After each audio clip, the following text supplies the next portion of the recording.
The R train rattled like bones in a tin can, a metallic shriek that echoed the hollowness in Selene Whitfall's stomach. It was 2:00 a.m. in a New York January, the kind of cold that didn't just bite, it chewed. Selene pulled her threadbare coat tighter, her eyelids heavy with the weight of a double shift at the diner and the crushing reality of an eviction notice burning a hole in her pocket. She didn't mean to close her eyes, she didn't mean to drift, and she certainly didn't mean to let her head fall sideways, landing softly against the cashmere-clad shoulder of the terrifying silent statue of a man sitting beside her. In the heartbeat before she woke, the world shifted axis. She didn't dream of the cold. She dreamed of pine forests, blood and a golden crown. The subway car smelled of wet wool, stale ozone, and the distinct acrid scent of exhaustion. Fluorescent lights flickered overhead, casting a sickly pallor over the few scattered commuters. A nurse dozing with her mouth open, a construction worker staring blankly at his boots, and Selene. She was 22, but tonight she felt 100. Her bones were made of lead. The rhythmic clack-clack whoosh of the train lulled her into a dangerous complacency. The heat in her apartment had been cut 2 days ago. The train was the warmest place she'd been in hours, despite the draft slicing through the closing doors at every stop. When she sat down at 57th Street, she hadn't looked at the man occupying the corner seat.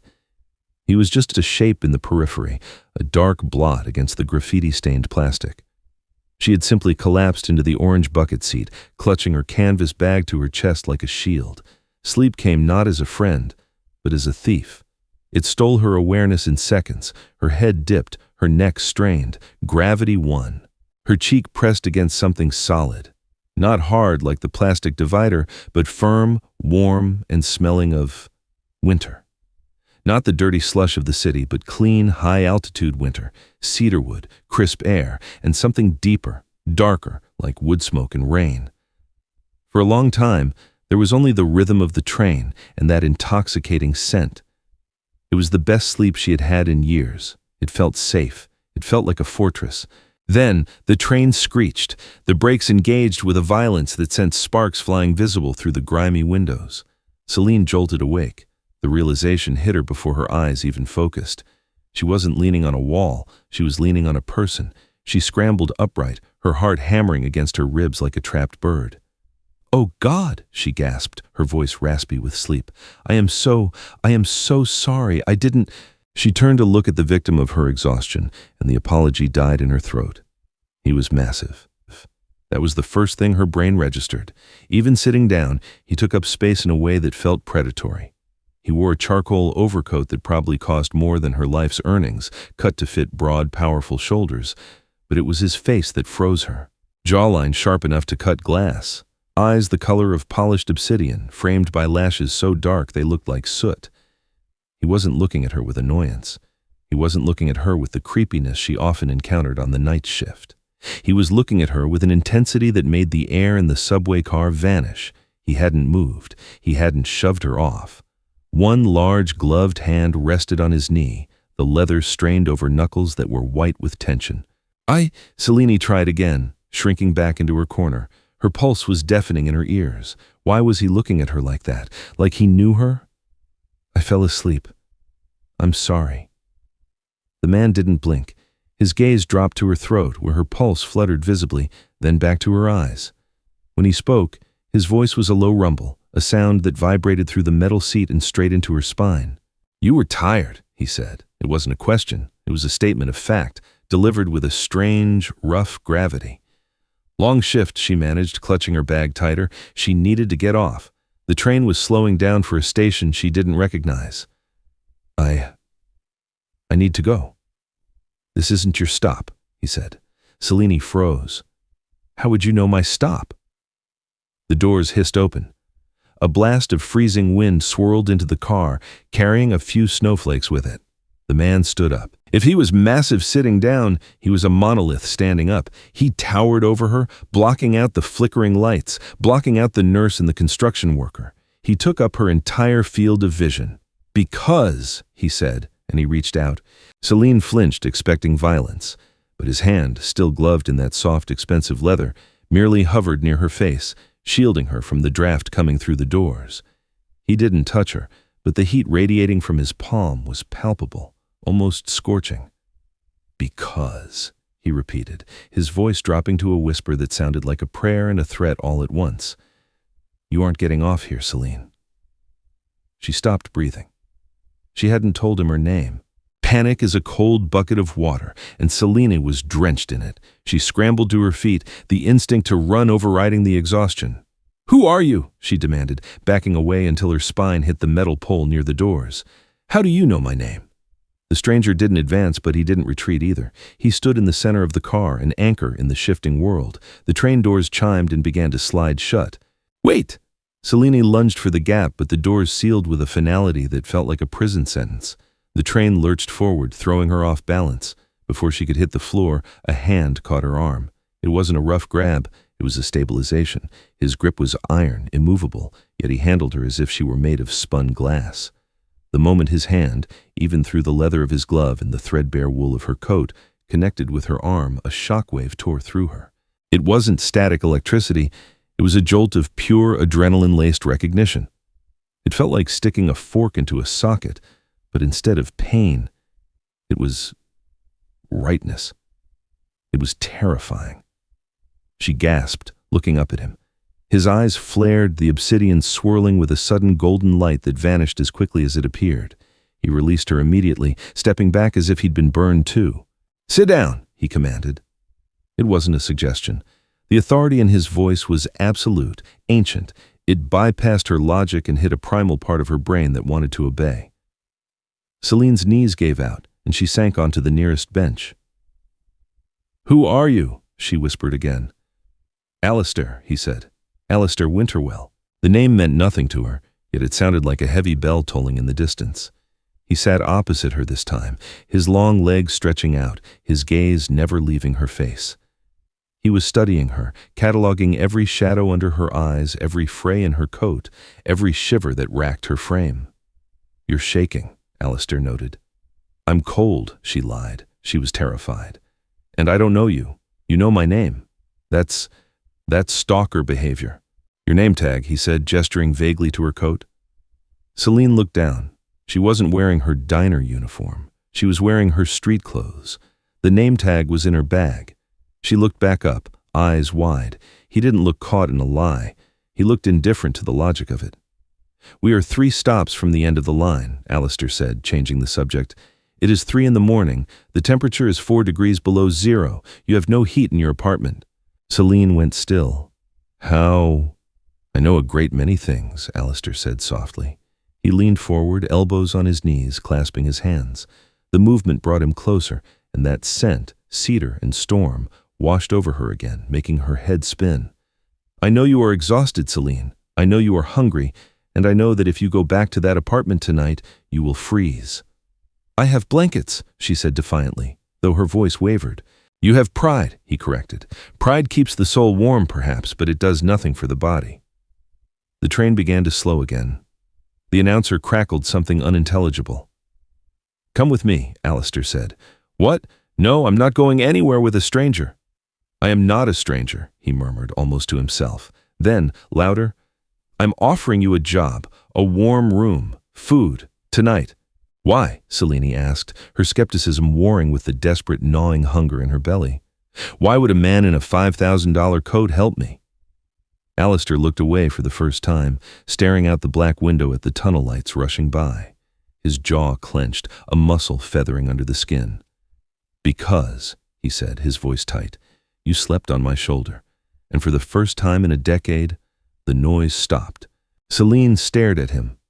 It was a cryptic, nonsensical answer, but the look in his eyes when he turned back to her, a mixture of desperate need and fierce restraint, broke through her fear. The train stopped. The doors opened. This station was clean, suspiciously clean, tiled in white marble. This isn't a public stop, Celine whispered, looking out. No, Alistair said, standing up. He extended a hand to her, palm open this time, no glove. His hand was large, scarred faintly across the knuckles, and radiated heat. It is mine. She looked at his hand. Then she looked at the dark tunnel behind them, leading back to her freezing, empty apartment and the eviction notice. She made a choice. It might have been the stupidest choice of her life, or the only one she had left. Celine reached out and placed her cold, rough hand into his. Skin on skin. The world didn't just shift this time, it exploded. A rush of heat surged up her arm, slamming into her chest. It wasn't just warmth, it was a sensation of belonging, a magnetic snap that felt like two halves of a magnet finally colliding. She gasped. Alistair's fingers closed around hers, tight, possessive. He pulled her up, and she stumbled into his chest. Careful, he breathed into her hair. He didn't let go. The elevator ride was silent, but the air between them screamed. Celine stood in the corner of the brass and glass box, clutching her canvas bag. Her hand, the one he had held, throbbed with a phantom heartbeat. She stole a glance at Alistair. He stood facing the doors, his posture rigid, like a soldier at attention, but she saw his reflection in the brass panel. His eyes were closed. He was inhaling deep, slow breaths. He looked like a man trying to keep a lid on a boiling pot. The elevator dinged, and the doors slid open to reveal not a hallway, but a cavernous foyer. The Winterwell penthouse, if one could call it that, was less an apartment and more a fortress in the sky. Floor-to-ceiling windows showcased the sprawling, glittering nervous system of New York City below. But inside, it was a world of stone, dark wood, and roaring fires. A massive fireplace dominated the far wall, the flames licking at logs the size of tree trunks. The furniture was heavy leather, dark velvet. It was beautiful, but it felt masculine and predatory. It felt like a lair. "Sir," a voice clipped through the silence. Celine jumped. A man had materialized from the shadows near the library entrance. He was younger than Alistair, with sandy blonde hair and eyes that were too sharp, too alert. He wore a suit, but he moved with the prowling grace of a jungle cat. "Sebastian," Alistair acknowledged, his voice dropping an octave. He didn't look at the man. He was busy unbuttoning his overcoat. Sebastian's gaze snapped to Celine. His eyes widened comically. He took a sniff of the air, actually sniffed, and his jaw dropped. "Alistair," Sebastian said, his voice strangled. "You brought—" "Is that—" "Guest," Alistair cut him off. The word was a growl, a warning. "Celine is a guest. She requires a room, the blue suite, and food, something hot." Sebastian stared at Alistair, then back at Celine. He looked like he had just seen a ghost or perhaps a miracle. A slow, incredulous grin spread across his face. "The blue suite. Right, of course. And I suppose you want the perimeter security tripled." "Quadrupled," Alistair corrected. He finally tossed his coat onto a chair. Underneath, he wore a black turtleneck that clung to a torso that looked carved from granite. "Right," Sebastian said. He gave Celine a small, polite bow that felt strangely archaic. "Welcome to the Airy, Miss Celine. I'm Sebastian Goldwater. I handle the logistics." "Hi," Celine squeaked. She felt incredibly small in her worn sneakers and oversized thrift store coat. "Show her to the room," Alistair commanded. He turned his back on them, walking toward the massive window. He placed a hand against the glass, looking out at the city. "Come with me, miss," Sebastian said gently. Celine hesitated. She looked at Alistair's broad back. He seemed isolated, lonely in a way that made her chest ache. "Is he okay?" she whispered to Sebastian. Sebastian looked at his king, then down at the small, fragile human woman. His eyes softened. "He's been waiting a very long time for tonight, miss. He is just adjusting." Sebastian led her down a wide corridor lined with oil paintings of stormy landscapes and grim-faced men who looked suspiciously like Alistair.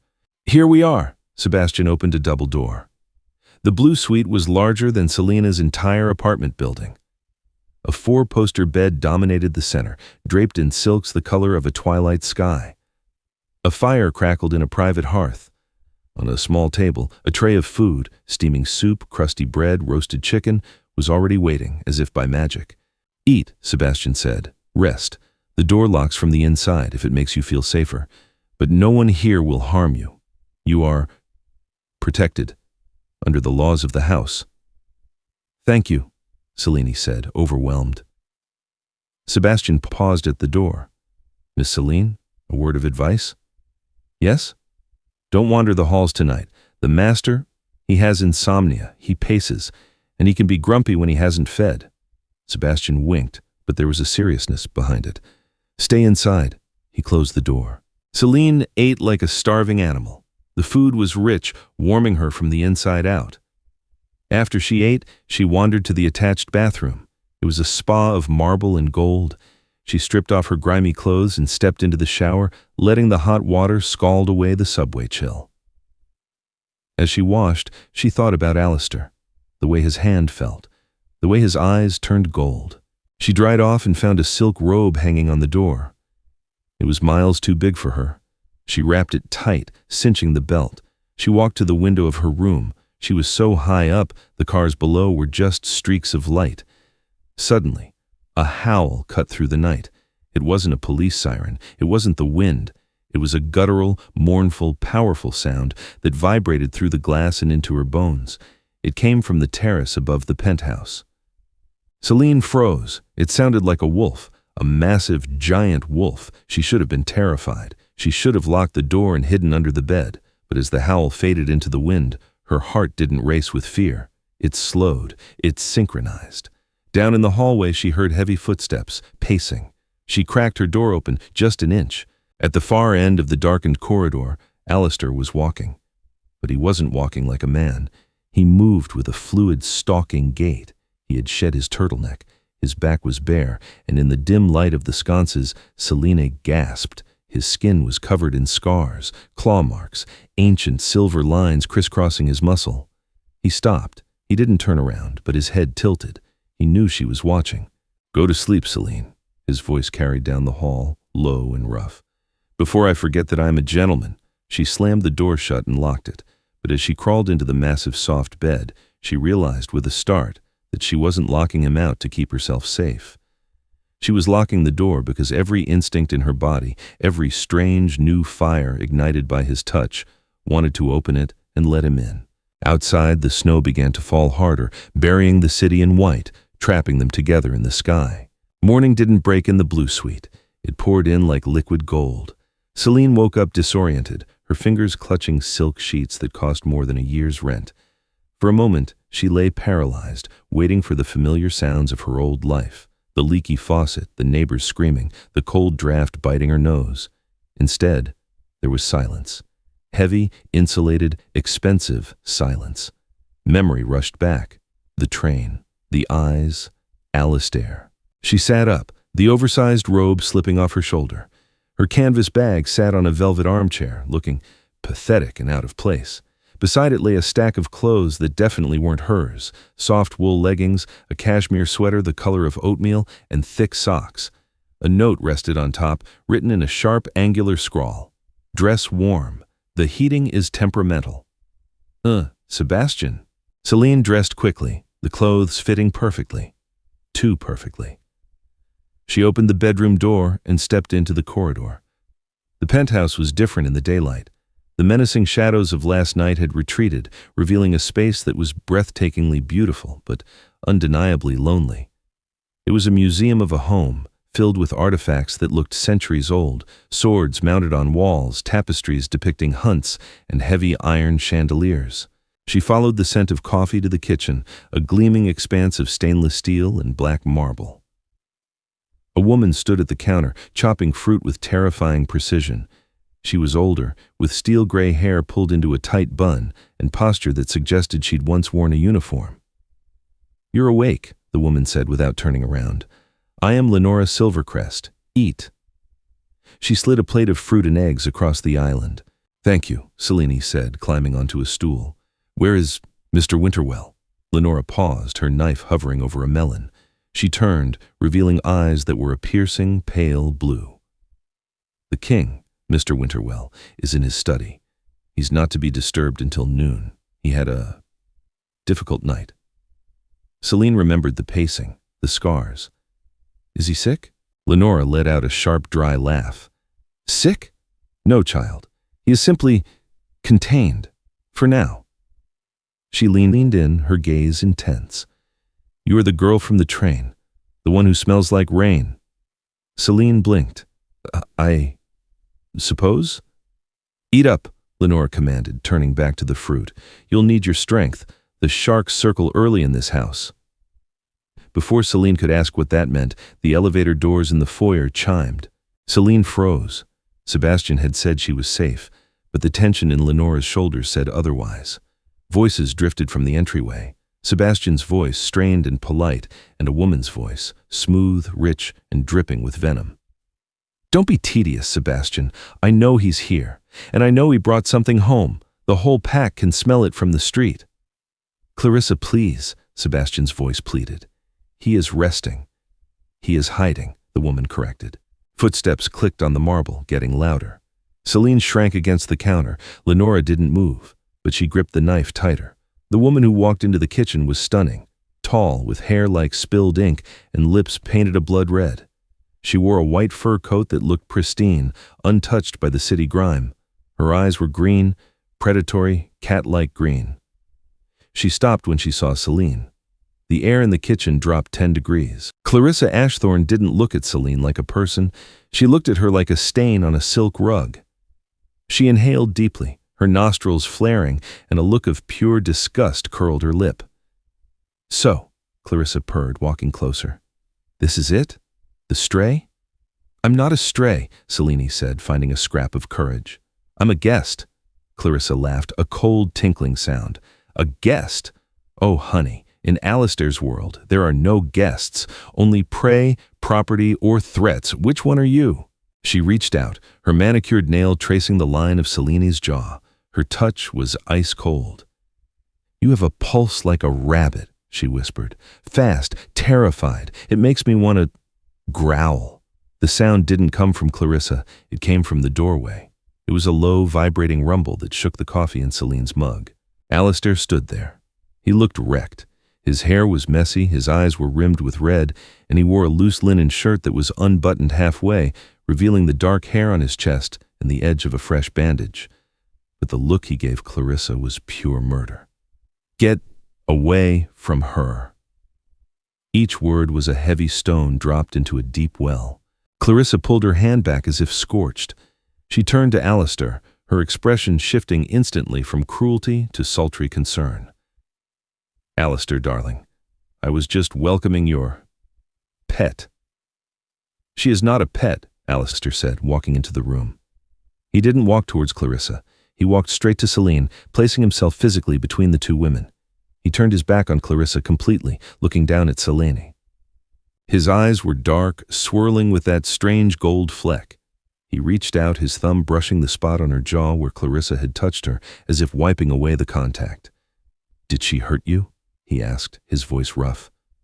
Celine shook her head, unable to speak. The heat radiating off him was immense. "Good," Alistair murmured. He turned his head slightly, speaking over his shoulder to Clarissa. "Leave, Clarissa, before I forget that our families have a treaty." "You can't protect a human forever, Alistair," Clarissa hissed, her mask slipping. "The council knows, Ambrose knows, you brought a weak link into the Eyrie. When the full moon comes, she won't survive us." "If you touch her," Alistair said, his voice dropping to a whisper that was louder than a scream, "I will dismantle your lineage bone by bone." Silence stretched, thick and suffocating. Clarissa's eyes flashed, literally flashed neon green, before she spun on her heel and stormed out. The elevator doors slammed shut. Alistair let out a long, shuddering breath and leaned his hands on the counter, hanging his head. "What was that?" Celine whispered. "What did she mean? What are you?" Alistair looked up. The gold in his eyes was fading, leaving only exhaustion and a terrifying, naked vulnerability. "I'm a man with too many enemies," he said, "and I have made a grave mistake bringing you here, Celine." "Then let me go," she said, though the thought made her chest ache. "I can't," he said, looking at her with a hopeless intensity, "because now that they know you exist, the moment you leave my sight, you are dead." 3 days passed. Celine became a prisoner in the most beautiful jail cell on earth. She had the run of the penthouse, the library with its rolling ladders, the cinema room, the kitchen where Lenora taught her how to make herbal teas that smelled of earth and magic. But she couldn't leave. The elevator was locked, the fire stairs were alarmed, and Alistair was a ghost. He avoided her. She would see him standing on the terrace in the snow, staring out at the city, phone pressed to his ear, speaking in languages she didn't recognize. Or she would hear him in the gym, the sound of heavy weights slamming against metal echoing through the floor. He was avoiding her because every time they were in the same room, the air grew thin. The electricity between them wasn't just attraction, It was a physical force. If she walked into a room he was in, he would stiffen. If he passed her into the hall, he would hold his breath. It was maddening. On the fourth night, a blizzard struck New York. Wind howled against the glass walls of the living room, turning the world outside into a white void. Celine couldn't sleep. She sat by the fireplace wrapped in a blanket, reading a book she hadn't turned a page of in an hour. You should be in bed. She didn't jump. She felt him before she heard him. Alistair stood by the liquor cabinet, pouring an amber liquid into a glass. He wore black sweatpants and nothing else. Celine tried not to stare, but it was impossible. His back was a map of violence, scars that looked like claw marks, burns, stab wounds. It was a history written in skin. I couldn't sleep, she said. The wind is loud. It's not the wind, he said, taking a drink. He turned to face her. It's the pressure. The city is restless tonight. Alistair, she started, putting the book down. You have to talk to me. You keep me here, you feed me, you protect me from women in white furs who want to eat me, but you won't look at me. Alistair laughed, a humorless sound. He walked toward her, the firelight dancing on his chest. Looking at you is the most dangerous thing I can do, Celine. Why? She stood up, letting the blanket fall. She was tired of being afraid. She was tired of the mystery. Because I'm poor? Because I'm a nobody? No! The word exploded out of him. He closed the distance between them in a blur of motion, stopping inches from her face. He smelled of whiskey and that evergreen forest scent. Because you are everything. He raised a hand, his fingers trembling as they hovered near her cheek. You don't understand what we are, what I am. My blood. It demands things, violent, possessive things. Tell me, she whispered. Please. My family, he began, his voice raspy. We are old. We are bound to the land, to the cycle of the moon. We are strong, Celine, stronger than men, faster, and we have laws. Like the mafia? She asked, trying to ground this in reality. He half smiled. Something like that. But older. Ambrose Hartcliffe. He challenges my right to rule. He believes I am weak because I rule with diplomacy, not just teeth. He wants my territory. He wants my head. And Clarissa? She wants to be my queen, he said with distaste. A political union. It would solidify my power. It would stop the war. So why don't you marry her? Celine asked, her heart sinking. Alistair looked into her eyes, and the gold flared bright, consuming the black. I cannot. Why? He leaned down, his forehead resting against hers. His skin was burning hot. Because nature does not care about politics. It cares about biology. It cares about resonance. He inhaled her scent, a shudder running through him. I cannot take another mate, Celine, not when I have found the one my soul recognizes. Celine's breath hitched. Me? You, he groaned. God help us both, it's you. He pulled back abruptly, as if the admission cost him physically. Ambrose knows. He smells it on me. He knows I have found a weakness. That is why you cannot leave. If he takes you, he breaks me. So I'm a liability, she said softly. You are my heart walking around outside of my body, he corrected, and it terrifies me. Suddenly, the lights in the penthouse flickered and died. The fire was the only light left. Stay here, Alistair said, his voice changing instantly. The longing was gone, replaced by the commander. Get behind the couch. Stay down. What is it? The perimeter is breached, he growled. He moved toward the elevator, his body shifting, bones cracking audibly.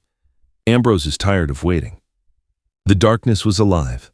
Celine crouched behind the heavy leather sofa, her hands over her ears. She heard the elevator doors force open with a screech of metal on metal. She heard glass shattering. Then, the sounds of chaos. It wasn't a gunfight. It was a brawl. The sounds of heavy bodies slamming into walls, the wet tear of fabric and flesh, and growls, deep, animalistic snarls that no human throat could produce. Where is she, Winterwell? A voice roared. It was a gravelly, wet sound. Give us the bitch and we leave you with your legs. You will leave in pieces, Alistair roared back. Celine peeked over the edge of the sofa. The foyer was a war zone. 3 men were attacking Alistair. But they weren't just men. Their eyes glowed yellow in the dark. Their teeth were elongated, jagged. Their fingernails were claws. Alistair was fighting them all. He moved with a speed that blurred the eye. He grabbed one attacker by the throat and threw him, across the room, smashing him through a glass display case.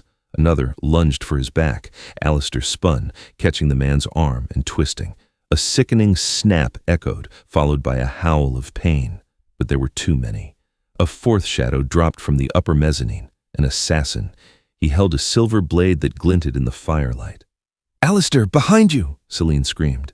The distraction was a mistake. Alistair turned to look at her, his eyes wide with panic. "Stay down!"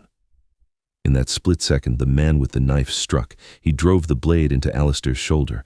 Alistair roared, a sound of pure fury. He backhanded the assassin, sending him flying into the stone fireplace. But the damage was done.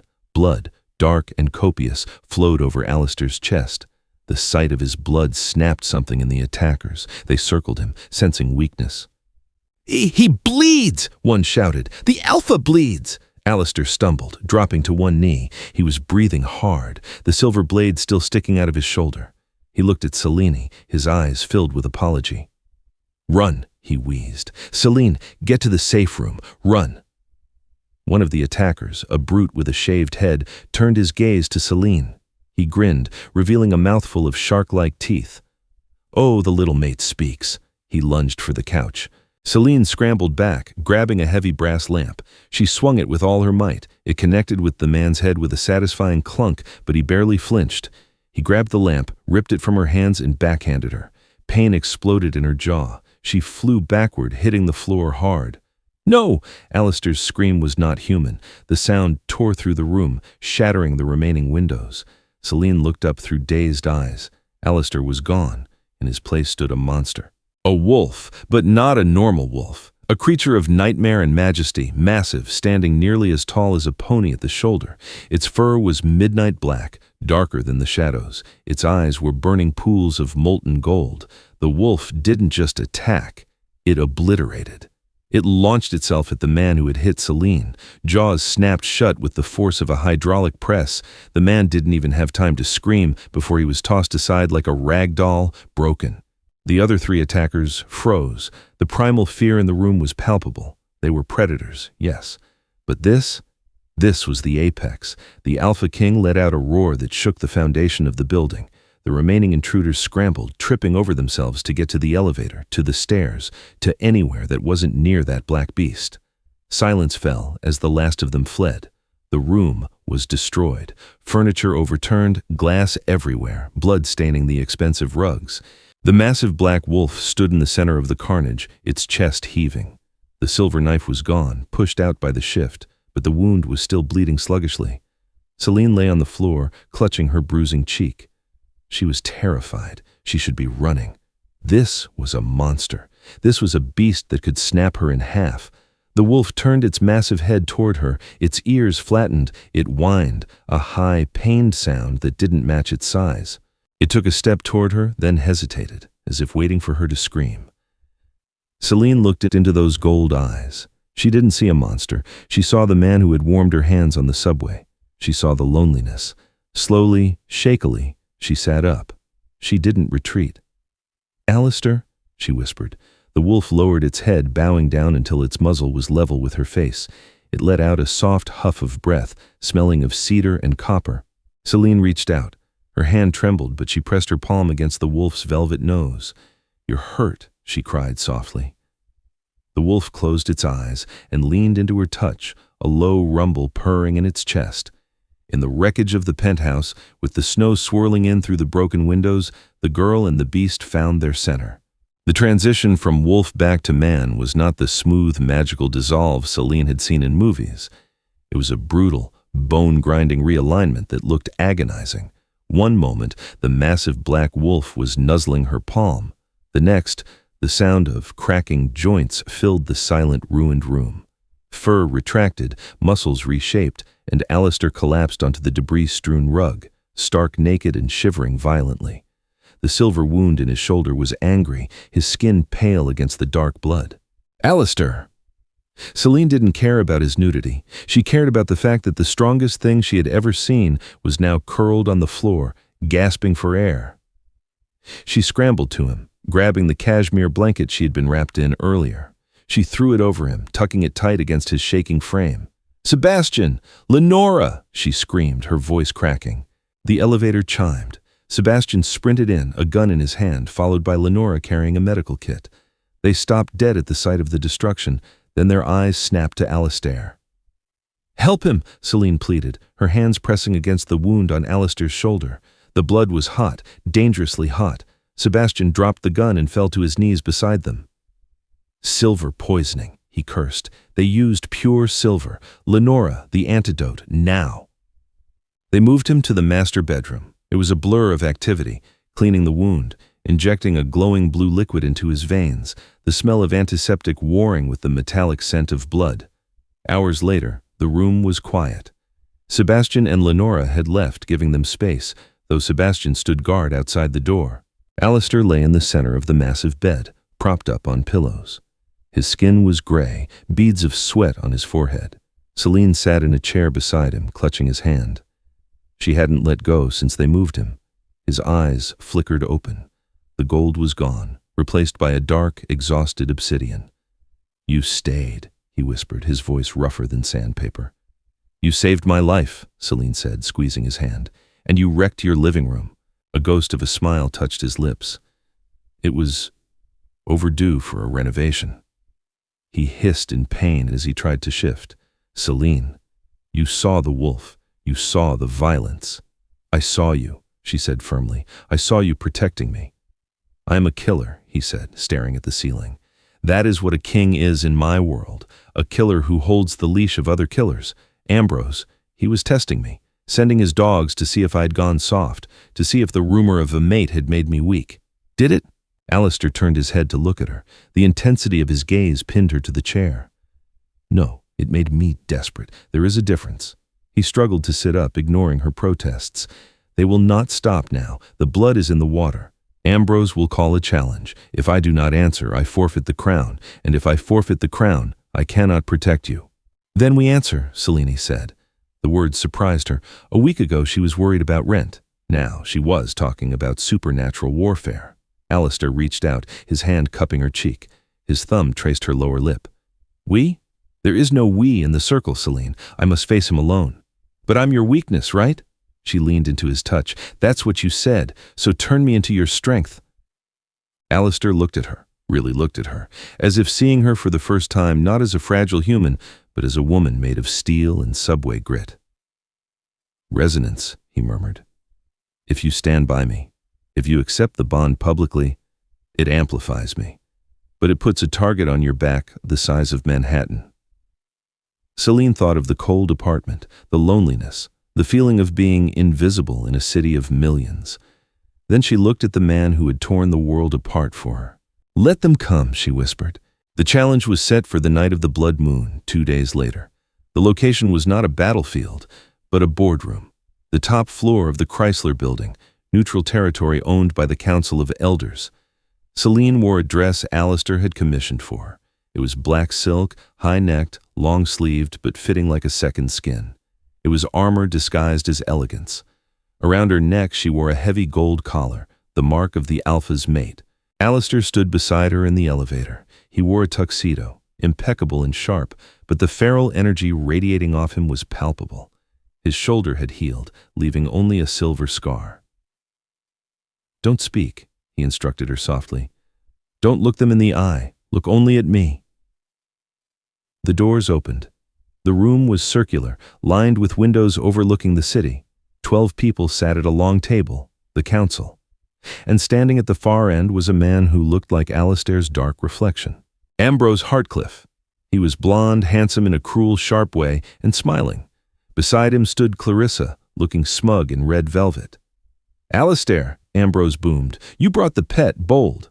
"I brought my queen," Alistair corrected, his voice calm, echoing through the silent room. He walked Celine to a chair at the side, then stepped into the center of the room. "Let's get this over with, Ambrose. You want my territory? Come take it."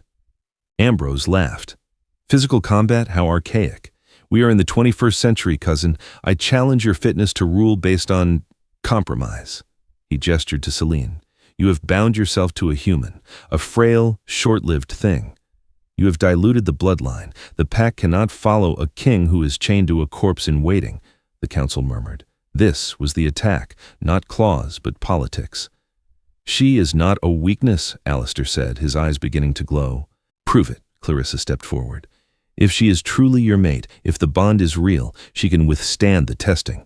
Alistair snarled. She is human. The testing will kill her. Then she is not worthy, Ambrose shrugged, and neither are you.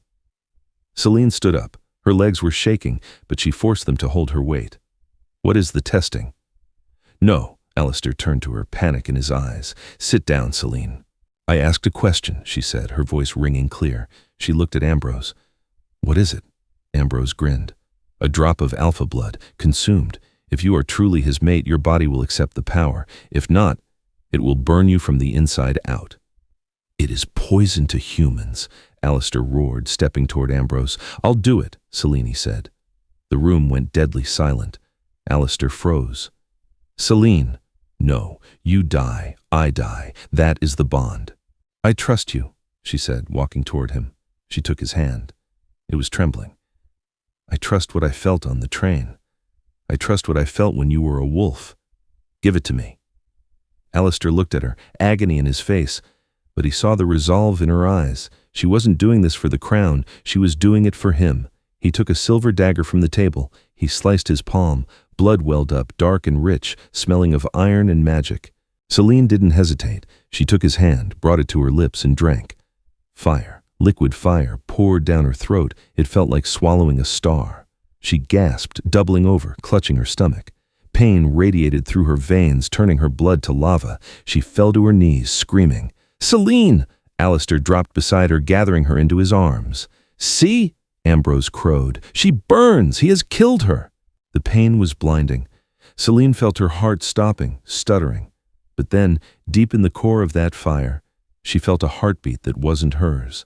A slow, steady, powerful rhythm. Alistair. She latched onto it. She pulled.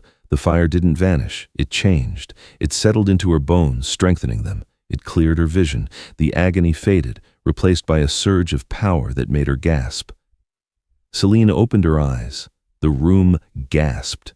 Her eyes were no longer brown. They were gold, glowing, radiant, alpha gold. She stood up, shaking off Alistair's support. She felt infinite. She lives, one of the council members whispered. She accepts the blood. Selene looked at Ambrose. She didn't just see a man anymore. She saw his fear. She smelled it, sour and rotting. You lose, she said. Ambrose's composure shattered. Trickery, he screamed. She is a witch. He didn't finish. Alistair moved. Now that the political challenge was over, the physical one began. Alistair didn't shift. He didn't need to. He crossed the room in a blur, grabbing Ambrose by the throat and slamming him against the reinforced glass window. The glass cracked. You questioned my mate, Alistair snarled, his voice layered with the growl of the wolf. You questioned my crown, and you wasted my time. Ambrose clawed at Alistair's hand, shifting partially, claws elongating, fangs dropping. He slashed at Alistair's face. Alistair didn't flinch. He caught Ambrose's wrist and broke it. Ambrose howled. Clarissa screamed and lunged, a dagger in her hand. Selene moved before she thought. The power in her veins reacted. She didn't shift. She couldn't, but she was faster than humanly possible. She intercepted Clarissa, grabbing her wrist and twisting. The dagger clattered to the floor. Sit down, Selene ordered. Her voice carried a harmonic of command that made Clarissa's knees buckle. The wolf inside the other woman recognized a higher authority. Alistair looked back at Selene, pride and awe warring in his expression. He turned back to Ambrose. Yield, Alistair commanded, or fly. He pressed Ambrose harder against the cracking glass. I yield, Ambrose choked out. I yield, you are the king, the area is yours. Alistair held him for a second longer, letting the terror sink in. Then he released him. Ambrose slid to the floor, clutching his broken wrist, defeated and humiliated. Alistair turned to the council. He adjusted his cufflinks, regaining his composure. Are we finished here? The head of the council, an ancient woman with white eyes, nodded slowly. The king stands. The queen is chosen. The law is satisfied. Alistair held out his hand to Selene. She walked to him, the gold in her eyes slowly fading back to brown, but the strength remaining. She placed her hand in his. They walked out of the room together, leaving the sharks behind in the tank. Outside, on the street, the snow had stopped. The air was crisp and clean. "You," Alistair said, stopping on the sidewalk and pulling her into him. "You are insane. You could have died." "I knew I wouldn't," she said. "How?" "Because," she smiled, touching his chest over his heart, "I wasn't ready to get off the train yet." Alistair laughed, a sound of pure, unadulterated joy that echoed off the skyscrapers. He kissed her then. It wasn't a tentative first kiss. It was a seal, a promise. It tasted of winter, survival, and a love that had defied biology and politics. Epilogue. The thaw, 6 months later. Central Park was a riot of green. The sun was warm, filtering through the leaves in dappled patterns on the picnic blanket. Celine lay on her back, looking up at the sky. She wore jeans and a t-shirt, but on her finger sat a ring with a diamond dark as obsidian.